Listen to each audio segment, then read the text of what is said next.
نحمده ونصلي على رسوله الكريم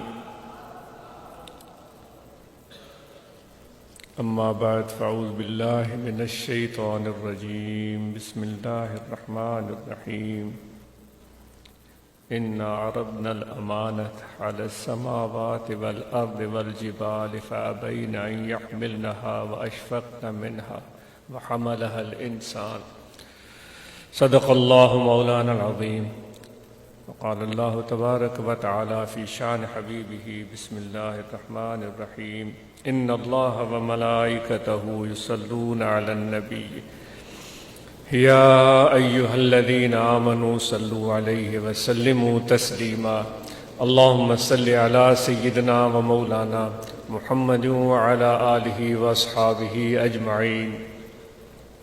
معزز حاضرین اور انٹرنیٹ کے ذریعے منسلک ناظرین، سامعین، خواتین، مرد، حضرات اور نوجوان، السلام علیکم ورحمۃ اللہ وبرکاتہ. آج ہمارے اس باہمی ربط کا وجہ ہے، مقصد ہے، غرض ہے، اور امید ہے کہ ہم سب کو اس چیز کا علم ہوگا. شاید ابھی جو تھوڑی بہت کارروائی چلتی رہی اس میں بھی ہم نے اس کے متعلق سنا ہوگا کہ ہم سب اللہ تبارک و تعالیٰ کا ذکر اور اس کی یاد اور اس کی محبت کے لیے اکٹھے ہوئے ہیں. جتنے بھی موجود حاضرین ہیں یا دور دراز علاقوں میں بیٹھنے والے ہمارے احباب، تو یہ ہماری چاہت ہے. انسان ایک عجیب تخلیق ہے اللہ تبارک و تعالیٰ کی کہ اس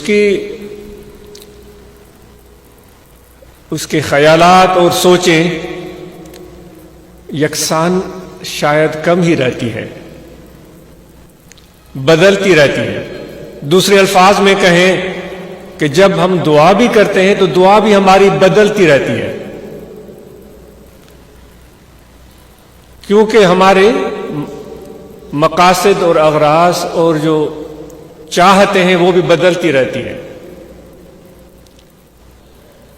یہ تو اس وقت ہم یہ کہہ رہے ہیں کہ اللہ تعالیٰ کے ذکر اور اس کی یاد کے لیے ہم جمع ہوئے ہیں، زبان سے کہہ رہے ہیں، اور دل میں اور ہمارے ذہن میں کیا چیز ہے وہ ہر ایک شخص خود جانتا ہے. کم از کم اتنا یقین ہے کہ ہم سب کے ذہن اور قلب میں کوئی ایک چیز ہو، یہ آسان بات نہیں ہے. اگر ایسا ہو جائے پھر تو سبحان اللہ، کیونکہ اللہ تعالیٰ خود فرماتا ہے کہ جب مختلف شکلوں، ذاتوں، قوموں، قبیلوں والے لوگ، رنگ و نسل کے لوگ ایک جگہ جمع ہوں اور ان سب کا مقصد ایک ہو، لا یریدون الا وجہہ، اور کچھ بھی نہیں چاہیں، صرف میری رضا چاہیں، یعنی کہ ایسی صورت زبانی کلامی تو ہم قائم کر کے دکھا سکتے ہیں، لیکن دل کی کیفیت کیا ہے تو اس چیز کو آپ خود جانتے ہیں. یہ تو ہماری چاہتے ہیں، یہ ہمارے سوچیں ہیں، یہ ہماری دعائیں ہیں، یہ ہمارے خیالات ہیں جو ہر روز بدلتے رہتے ہیں. گاہے چنی گاہے چنا، کبھی اوپر کبھی نیچے، کبھی کچھ، کبھی تولا کبھی ماسا. ایسے آدمی، ایسے لوگ جو اس معاملے میں اعتدال کا راستہ پکڑتے ہیں وہی تو کامل ہوتے ہیں. اور یہ چیز اتنی آسان نہیں ہوتی. لیکن آپ سے ایک سوال ہے کہ ہماری یہ چاہتیں اور خیالات اور دعائیں تو مختلف شاید ہوں، لگتا ہے ایسا ہے، واللہ ہمارے خیالات، ہماری چاہتیں، ہماری دعائیں، ہمارے غرض، ہماری غایتیں ایک جگہ بیٹھے ہیں، ایک حلقے میں بیٹھے ہیں، ایک طرف متوجہ ہیں، ایک گفتگو سن رہے ہیں، پتہ بھی ہے کہ اس محفل کا انعقاد کا غرض اور مقصد کیا ہے، لیکن آپ نے وہ بات نہیں سنی۔ بہاؤالدین نقشبند رحمۃ اللہ تعالی علیہ جب حج پر گئے تھے تو فرماتے ہیں ہم نے طواف کرتے ہوئے ایک حاجی کو دیکھا جو خانہ کعبہ کے غلاف کو پکڑ کر دعائیں کر رہا تھا، یا رب یا رب، اے میرے پروردگار، اے میرے پروردگار۔ تو کہتے جب ہم نے اس کے دل کی طرف توجہ فرمائی تو ہمیں علم ہوا کہ اس کا دل وہاں موجود نہیں تھا، اس کا دل اللہ تعالیٰ کی بارگاہ میں موجود نہیں تھا، اس کا دل خانہ کعبہ کے قریب نہیں تھا، اس کے دل میں پیچھے کے خیالات، کام، مصروفیتیں، جو اپنی دنیاوی ضرورتیں تھیں وہ اس کے دل میں پھر رہی تھی۔ خواجہ بہاؤالدین رحمۃ اللہ تعالی علیہ، جن کی نسبت سے ہم نقشبندی کہلواتے ہیں، وہ کہتے ہیں ہمیں حیرت ہوئی کہ اے میرے رب، اے میرے خدا، اے میرے اللہ، اتنا قریب آ کر بظاہر تیرے گھر کے پاس بیٹھ کر بھی تجھ سے اتنا دور ہو سکتا ہے۔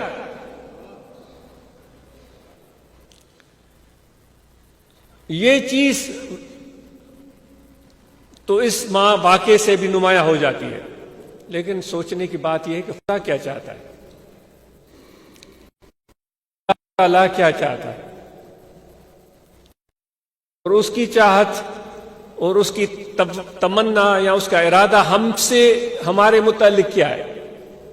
جو یہاں بیٹھے ہوئے ہیں، جو دور بیٹھ کر سن رہے ہیں، ان سے خدا کیا چاہ رہا ہے۔ مجھ جیسا خطا کار انسان اس قابل تو نہیں ہے اور نہ اتنا علم ہے، لیکن جو اولیاء اللہ نے فرمایا ہے، جو اولیاء اللہ کی تعلیم اور ان کی ارشادات سے بات معلوم ہوئی ہے، اس کے مطابق ہم کوشش کرتے ہیں۔ آپ سے سوال ہے، آپ کیا سوچتے ہیں کہ اللہ تعالیٰ اس وقت کیا چاہ رہا ہے؟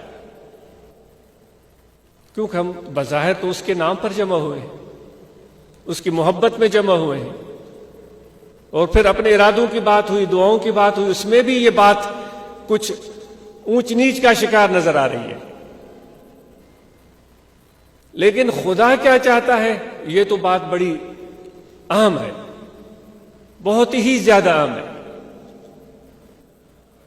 خدا جو چاہتا ہے اس کی چاہت کو سمجھ لینا، اس کو پا لینا، یہ بھی بہت بڑا علم ہے۔ اس کو معرفت بولتے ہیں، اس کو معرفت بولتے ہیں۔ تصوف کی راستے پر چلنے کا مقصد ہی یہ ہوتا ہے کہ اللہ تعالیٰ کی چاہت کیا ہے، اس کی مرضی کیا ہے، اس کی خوشنودی کیا ہے، اس کی پسند کیا ہے، اس کو سمجھ لینا۔ حضرت بایزید بستامی رحمۃ اللہ علیہ فرماتے ہیں کہ جب تک ہمیں اللہ تبارک و تعالیٰ کی قربت اور معرفت نہیں ملی تھی، ہم تمنا میں تھے، تڑپ میں تھے، تو پھر ہم خدا سے دعائیں کرتے تھے، اے میرے خدا مجھے یہ بنا دے۔ ان کے الفاظ ہیں، میں اپنی طرف سے نہیں کہہ رہا، ان کے الفاظ ہیں۔ خدا، اے میرے رب اللہ مجھے یہ بنا دے، اے میرے اللہ مجھے وہ بنا دے، اے میرے اللہ مجھے یہ دے دے، اے میرے اللہ مجھے وہ دے دے۔ فرمائشیں۔ وہ رومی رحمۃ اللہ تعالیٰ علیہ کا واقعہ یاد آتا ہے کہ ایک شخص نے غلام خریدا تھا۔ ہم ابدیت کی بات کرتے ہیں، خدا سے جو ہمارا رشتہ ہے وہ ابدیت والا ہے کہ ہم اللہ کے بندے ہیں۔ ایک شخص نے ایک غلام خریدا، گھر میں لے کر آیا، اور نیا بندہ تھا تو اس کو اس کی دلجوئی کے لیے ان سے گفتگو کرنے لگا اور اس سے محبت اور پیار سے پوچھنے لگا۔ وہ اس کو چند 100 دیناروں کے عوض خرید کر لے آیا تھا۔ اس زمانے میں غلاموں کی خرید فروخت ہوتی تھی، تو وہ شخص لے کر آیا، اس کی دلجوئی کے لیے اسے پوچھنے لگا کہ مجھے اپنا نام تو بتائیں، آپ کا نام کیا ہے؟ اس نے یہ کہا ہوگا کہ میرے غلام، ہو سکتا ہے، کیونکہ وہ کہنے کا حق تھا، کیونکہ اس نے اس کو پیسوں کے عوض خریدا تھا، اس کا مالک بن گیا تھا دنیاوی لحاظ سے۔ اے غلام تیرا نام کیا ہے؟ کہہ سکتا ہے۔ تو وہ غلام تھوڑی دیر خاموش رہا اور اس نے کہا کہ اے میرے آقا، میرا نام وہ ہے جس نام سے تو پکارے۔ تو اس کو حیرت ہوئی کہ یہ اپنا نام بھی نہیں بتا رہا ہے۔ عجیب انسان ہے. تھوڑی دیر کے بعد پوچھا کہ اے میرے غلام مجھے یہ بتا تجھے کھانا کون سا پسند ہے. تھوڑی دیر وہ پھر خاموش رہا اور خاموش رہنے کے بعد کہا کہ میرے آقا جو تجھے پسند ہے میرے لیے وہ مجھے پسند ہے. اب تھوڑا اس کو ناگوار گزرا کہ یہ سیدھی گفتگو نہیں کر رہا ہے. پھر تیسری بات اس نے پوچھی کہ تجھے کس لباس کس رنگ کے کپڑے چاہیے اے میرے غلام.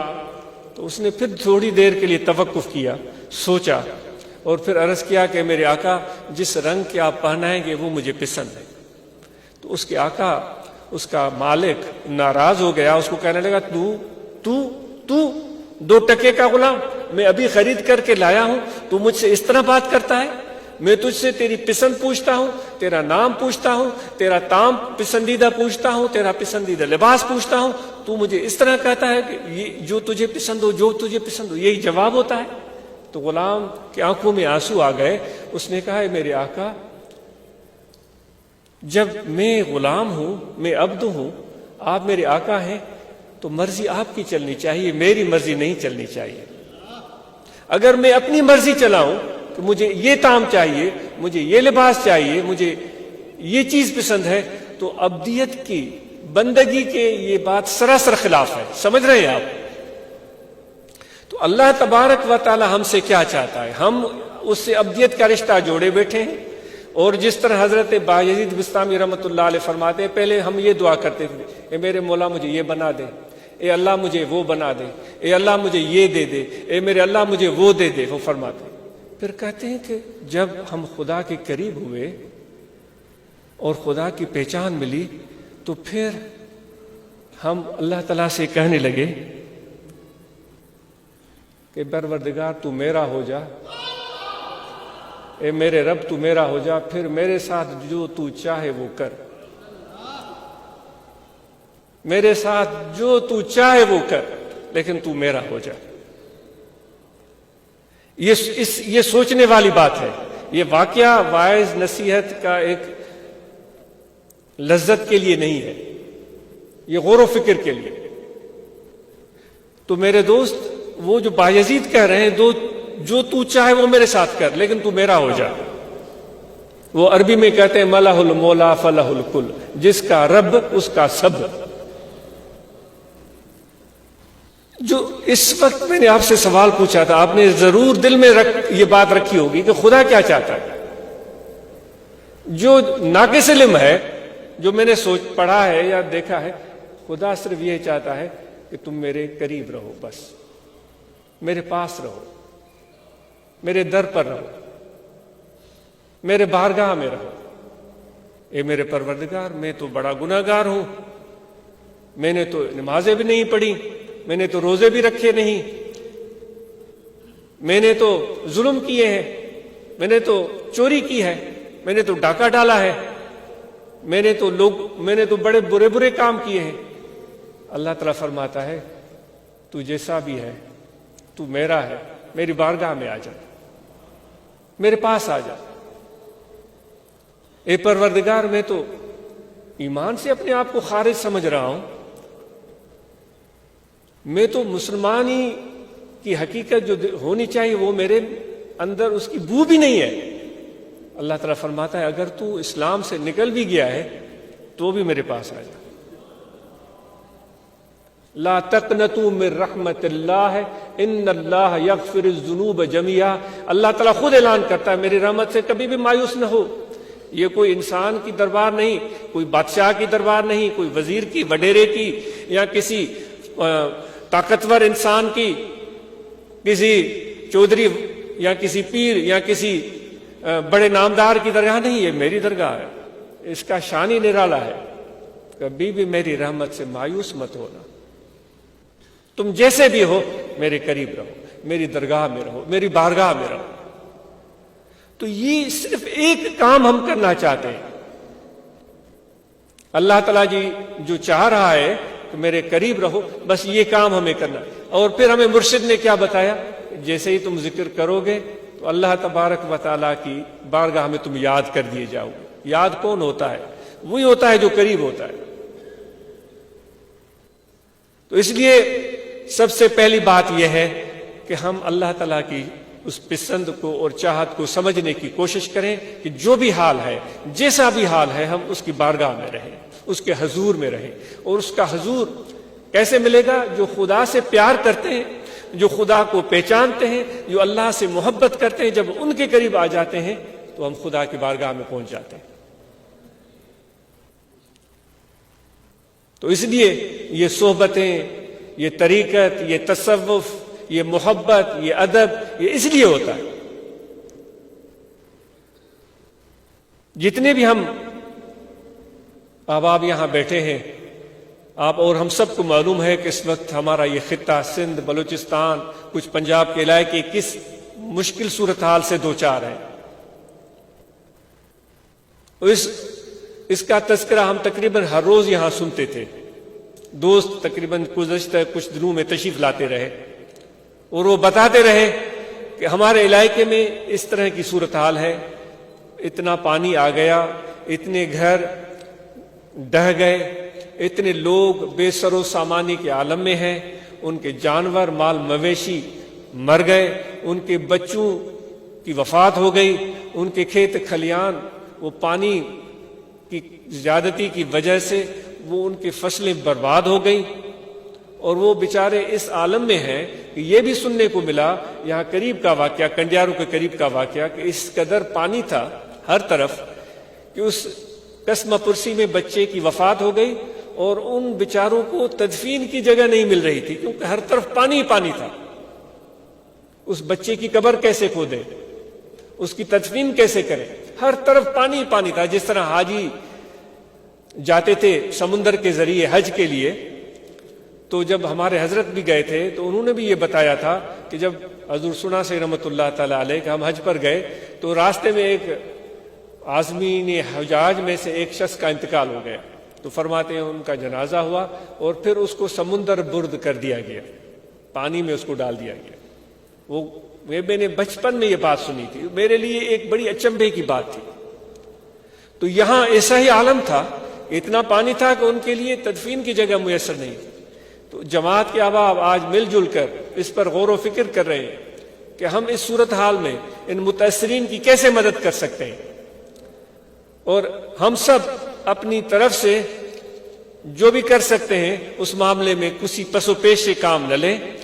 جو ہمارے آس پاس ایسے صاحب ثروت لوگ بستے ہیں تو ان کے ذریعے ان لوگوں کی مدد کریں، اپنی طرف سے ان لوگوں کی مدد کریں۔ یہاں ایک دوست آیا تھا، اس نے بتایا کہ ہمارے علاقے میں اتنی زیادہ سیلابی صورتحال پیدا ہوئی کہ لوگ بیچارے بے گھر ہو گئے۔ ہم نے ان کو کسی جگہ پر سائبان فراہم کیا، سرکاری بلڈنگ تھی یا کوئی پرائیویٹ بلڈنگ تھی، ان کو سائبان فراہم کیا، پھر ان کو کھانے پہنچائے۔ پھر میں نے دیکھا کہ 10-15 دن گزر گئے ہیں، بیچاروں کے لیے کوئی روزگار کا موقع ہی نہیں بن رہا ہے۔ حالات ہی ایسے نہیں ہے کہ وہ جائیں اور کچھ محنت مزدوری کریں اور اپنے لیے کچھ روزی روٹی کما سکیں۔ تو اس کے دل میں یہ احساس پیدا ہوا کہ میرے گھر کے اندر گندم پڑی ہوئی ہے۔ ہمارے دیہات کے لوگ ہم سب ایسے ہی کرتے ہیں، جب گندم کا فصل پک کر تیار ہوتا ہے تو پھر پورے سال کی گندم لے کر گھر میں رکھتے ہیں کہ بھئی ہمیں درمیان میں کبھی بھی کہیں ضرورت خریدنے کی نہ پڑے۔ تو وہ کہتے ہیں کہ میں نے جا کر اپنے گھر کے اندر چیک کیا، وہ سال کی گندم موجود تھی، میں نے اس گندم میں سے وافر مقدار جتنا بھی مجھ سے ہو سکا وہ نکالا، اپنی بیوی سے مشورہ کیا، اپنے بچوں سے مشورہ کیا، وہ گندم لے کر میں ان کے پاس گیا کہ آپ کما نہیں سک رہے ہیں تو یہ گندم آپ کے لیے حاضر ہے، آپ جائیں اور اس کے ذریعے اپنی بھوک مٹائیں، اپنی ضرورت پوری کریں۔ یہ تو میرے نبی علیہ الصلوۃ والسلام کا بتایا ہوا طریقہ ہے، یہ آپ صلی اللہ علیہ وآلہ وسلم کی تربیت تھی۔ صحابہ کی یہ کیفیت تھی، وَيُؤْثِرُونَ عَلَىٰ أَنفُسِهِمْ وَلَوْ كَانَ بِهِمْ خَصَاصَةٌ، وہ خود ضرورت مند ہوتے تھے، خود بھوکے ہوتے تھے، لیکن حضور علیہ الصلوۃ والسلام کے جانثار صحابی اپنی ضرورت کو بھلا کر، اپنی بھوک کو بھول کر اپنے بھائیوں کو کھلاتے تھے۔ حضور علیہ الصلوۃ والسلام کی خدمت میں ایک شخص آیا تھا، تو آپ صلی اللہ علیہ وآلہ وسلم نے اس کی مہمانی کرنا چاہیے، کیونکہ آپ بڑے مہمان نواز، بڑے سخی، ان سے بڑھ کر تو کوئی مہمان نواز اور سخی نہیں ہوا۔ تو گھر سے معلوم کروایا، گھر سے جواب آیا کہ گھر میں کچھ بھی نہیں، بلکہ اتنے دن ہو گئے ہیں کہ گھر کا چولہا بھی گرم نہیں ہوا ہے۔ تو آپ صلی اللہ علیہ وآلہ وسلم نے صحابہ کی طرف دیکھا، اس مہمان کی طرف فرمایا کہ یہ ہمارا مہمان ہے، آج اس کی کوئی میزبانی کرے گا ہماری طرف سے، کہ وہ گھر سے صورتحال سامنے آ گئی کہ کوئی چیز کھانے کے لیے نہیں ہے۔ تو ایک صحابی کھڑا ہوا، اس نے عرض کیا یا رسول اللہ صلی اللہ علیہ وسلم یہ سعادت مجھے عطا فرما دے۔ اس کو لے کر گئے اپنے گھر کی صورتحال یہ تھی کہ اتنا سا کھانا تھا کہ جس کے ذریعے وہ اپنے بچوں کا پیٹ بھر سکتے تھے، ان کے چھوٹے بچے بھی تھے۔ تو ان کی بیوی کہنے لگی کہ یہ تو یہاں ہمارے پاس تو اتنا قلیل مقدار میں کھانا ہے کہ ہمارے بچے بھی نہیں پیٹ بھر سکتے، اوپر سے آپ مہمان لے کر آئے۔ اس کو بتایا کہ یہ کوئی عام مہمان نہیں ہے، یہ حضور علیہ الصلوۃ والسلام کا اپنا مہمان ہے، انہوں نے مجھے عطا کیا۔ تو پھر یہ قصہ مختصر، وہ کہتے ہیں کہ وہ بچوں کو کسی بھی طریقے سے چھوٹی موٹی چیزیں دے کر ان کو سلا دیا۔ بچے تو سو جاتے ہیں جب ان کو سلانے کی کوشش کی جائے۔ پھر انہوں نے کھانا بنایا، جو بھی تھا جتنا بھی تھا، اور کھانا رکھا، اور مہمان نے کہا کہ میں تب تک نہیں کھاؤں گا جب تک آپ بھی شامل نہ ہو جائیں، اور وہ اصرار کر رہے تھے کہ آپ کھائیں۔ وہ کہہ رہے تھے کہ آپ بیٹھیں گے تب میں کھانا کھاؤں گا۔ تو ان دونوں میاں بیوی نے، ان صحابہ اور صحابیہ نے مشورہ کیا کہ کوئی حکمت عملی اختیار کی جائے، کیونکہ کھانا اتنا تھوڑا ہے کہ ایک ہی آدمی بمشکل پیٹ بھر سکتا ہے، کہاں ہم تین۔ وہ تینوں بیٹھ گئے، اور کسی حکمت عملی سے ان دونوں میاں بیوی میں سے کسی ایک نے وہ جو چراغ تھا اس نے کوئی ہاتھ مارا یا کوئی ایسی حرکت کی جان بوجھ کر کہ وہ چراغ بجھ گیا، اندھیرا ہو گیا۔ اب وہ منہ ہلا رہے ہیں، ہاتھ بھی آگے کر رہے ہیں، اور اس طرح تاثر دے رہے ہیں کہ ہم کھانا کھا رہے ہیں، اور مہمان کھا رہا ہے کہ یہ بھی کھا رہے ہیں۔ انہوں نے ایک نوالا بھی نہیں لیا، اور مہمان نے پیٹ بھر کے کھانا کھایا اور وہ سو گئے، اور مہمان کو پتہ بھی نہیں چلا، اس نے سمجھا انہوں نے بھی کھانا کھایا، اور وہ بھی دونوں سو گئے۔ جب صبح وہ صحابی اس مہمان حضور علیہ الصلوۃ والسلام کو لے کر آپ کی بارگاہ میں پہنچے، جیسے ہی پہنچے انہوں نے تو ذکر بھی نہیں کیا کہ ہمارے بچے تھے، وہ بھوکے تھے، ہم میاں بیوی تھے، ہم بھی بھوکے تھے، کھانا تھوڑا تھا۔ ہم تو بڑی کہانی بناتے ہیں، میں اپنی بات کرتا ہوں، مجھے بڑی شرمندگی ہوتی ہے، ہم بڑی کہانی بناتے ہیں، میں نے یہ کر دیا، پھر میں نے وہ کر دیا، پھر میں اس طرح کیا، میں نے پھر اس طرح کیا۔ وہ بڑے ادب سے، خاموشی سے، یہ آداب نبوی تھے۔ مہمان کو پہنچایا، بڑے خاموشی سے بیٹھ گئے۔ اتنے میں اللہ تعالیٰ کی طرف سے جبرائیل امین یہ آیت کریمہ لے کر نازل ہوئے کہ اے میرے نبی، تمہارے دوست تو اتنے پیارے ہیں، اتنے اچھے ہیں، وہ خود بھوکے سو جاتے ہیں، مہمان کو کھلا دیتے ہیں۔ حضور علیہ الصلوۃ والسلام یہ آیت کریمہ صحابہ کو سناتے بھی ہیں، اور اس اپنے دوست سے پوچھتے بھی ہیں کیا ایسا ہوا ہے؟ تو وہ صحابی اپنی اس مہمان کے سامنے اس چیز کا اظہار نہیں کرنا چاہتا تھا، لیکن خدا کی طرف سے اعلان ہو گیا۔ یہ کتنی بڑی بات ہے، ہمارے لیے یہ بڑی بات ہوتی ہے کہ ہمارے پیٹھ پیچھے ہمیں کوئی اچھے لفظوں میں یاد کرے۔ کہتے ہیں کہ بھائی اگر آپ کے اوپر صاحبان ہے، گھر میں کھانا ہے، لباس پہننے کو ہے، آپ کا اخلاق اور عادات اچھے ہیں، لوگ آپ کے پیٹھ پیچھے آپ کی شکایت نہیں کرتے، تو یہ بھی اچھی بات ہے، یعنی آپ ٹھیک جا رہے ہیں۔ لیکن اگر آپ کے پیٹھ پیچھے آپ کو اچھے الفاظ میں یاد کرتے ہیں، بھئی وہ سخی ہے، وہ مہربان ہے، وہ بڑا اچھا انسان ہے، درد مند دل رکھتا ہے، تو کہتے ہیں یہ انسان کی کامیابی ہے، یہ ایک انسان کی کامیابی ہے۔ اور چجائک وہ اعلان ایک انسان نہیں کر رہا ہے، اللہ تعالیٰ کی طرف سے اعلان ہو رہا ہے کہ یہ انسان جو ہے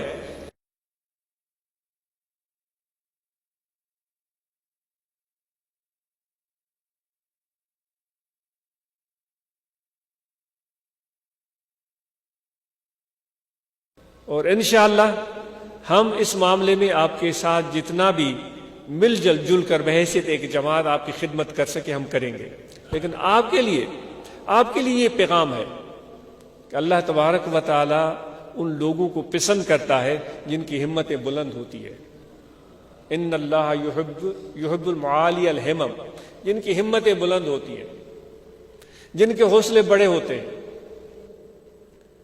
جو کبھی بھی نہیں گھبراتے، جو خدا پر بھروسہ کرتے ہیں، جو اپنی ہمت پر بھروسہ کرتے ہیں، جو مشکل ترین صورتحال میں بھی ڈٹ جاتے ہیں اور اپنی ہمت اور حوصلہ سے اس مشکل کو، اس مصیبت کو شکست دے دیتے ہیں۔ تو آپ نے اپنے رب پر بھروسہ کرنا ہے، اپنی ذات کو پوری طرح سے کارآمد بنانے کے لیے محنت کرنی ہے، اپنے فصلوں میں محنت کرنی ہے، اپنے مویشی مال پانچے مال مویشی میں محنت کرنی ہے، پانچے جانورن میں محنت کرنی ہے، پانچے فصلن میں محنت کرنی ہے، پانچے گھر ٹھائن میں محنت کرنی ہے، پانچے بچن بارن سا گجی محنت کرنی ہے۔ اوہاں کے یہ جو کا نقصان تھی چکوا ہے، یا انشاءاللہ انہن صرف 4 مہینن میں یا ود میں ود 1 سال میں ان سجے نقصان کی بھرپائی کرنی ہے۔ ان متاثرین کے ہتے اچے ہتے اسپیکر لاؤڈ اسپیکر تے بھی ٻدھائڻو ہے